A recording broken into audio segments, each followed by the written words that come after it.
ഞാൻ വീട് ഒരിക്കലും ലോണിലെടുത്ത് മേടിക്കരുത് എന്ന് പറയുന്നത്, നമ്മളൊരു അഡീഷണൽ ഇൻകം ഉണ്ടാക്കിയിട്ട് നമുക്ക് മാറ്റി വെക്കാനൊരു ഇൻകം ഉണ്ടെങ്കിൽ മാത്രമാണ് നമ്മൾ എന്താ പറയുക ഒരു മാറ്റി വെക്കാൻ ഇൻകം ഉണ്ടെങ്കിൽ മാത്രമാണ് ഈ വീട് പണിയിലോട്ടും പരിപാടിയിലൊക്കെ പോകുന്നത്. കാരണം അതൊരു ഇമോഷനാണ്, മനസ്സിലാവുന്നുണ്ട്. അത് ഒരു നെസസിറ്റി അല്ല. കാരണം നെസസിറ്റി അല്ല എന്ന് പറയുന്നതിൻ്റെ കാര്യത്തിൽ വീട് നെസസിറ്റി ആവുന്നത് നമ്മുടെ ഇമോഷൻ്റെ പുറത്തെടുക്കുന്ന തീരുമാനമാണ്.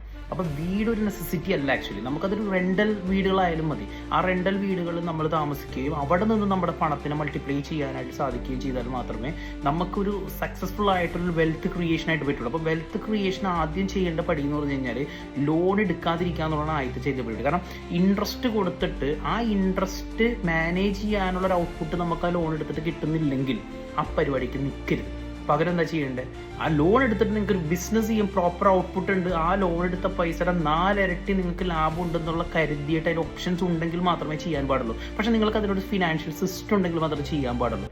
അല്ലാതെ പോയി ലോൺ എടുത്ത് ഒരു ഇമോഷൻ്റെ പുറത്ത് നിങ്ങൾ വീട് വെക്കുകയും അത് നാട്ടുകാരെ കാണിക്കാൻ വേണ്ടിയിട്ടായിരിക്കും നമ്മൾ ചെയ്യുക. ഞാൻ അങ്ങനെ നാട്ടുകാരെ കാണിക്കാൻ വേണ്ടി ചെയ്തതാണ്. ഞാൻ പെട്ടുപോയതാണ്. പെട്ടെന്ന് പറഞ്ഞു കഴിഞ്ഞാൽ 1,30,00,000 രൂപ ചിലവാക്കിയിട്ട് അവസാനം തലേന്നാണ് ഞാൻ ഒഴിവാക്കിയത് 1 കോടിക്ക്. അതായത് 8 വർഷം കഴിഞ്ഞിട്ട്. അത്രയും വലിയൊരു എന്താ പറയുക ലോസാണ് എനിക്ക് സംഭവിച്ചത് ഈ റിയൽ എസ്റ്റേറ്റിൽ. ഒരുപാട് ആളുകൾ സംഭവിച്ചിട്ടുണ്ട്. പിന്നെ മണ്ടത്തരം പറ്റിയവരാരും വന്നിട്ട് ഇവിടെ ഒന്നും വിളമ്പത്തില്ല. എന്താ പറയുന്നത്, പ്രോപ്പർട്ടി ഒരു ബെസ്റ്റ് ഓപ്ഷൻ അല്ല. ആർക്ക്?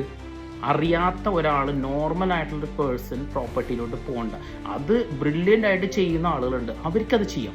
ലൈക്ക് ബിഗ് പ്ലോട്ട് എടുത്ത് അത് മുറിച്ച് വിൽക്കുക, അങ്ങനെയുള്ള ആളുകൾക്ക് അതിനകത്ത് പോകാം. അല്ലെങ്കിൽ അത് ലെസ് ദാൻ 4% ഉള്ളൂ. ബാങ്ക് റിട്ടേൺസ് കിട്ടുന്നുണ്ട് നമുക്ക് ഓൾമോസ്റ്റ് 6.5 to 7%.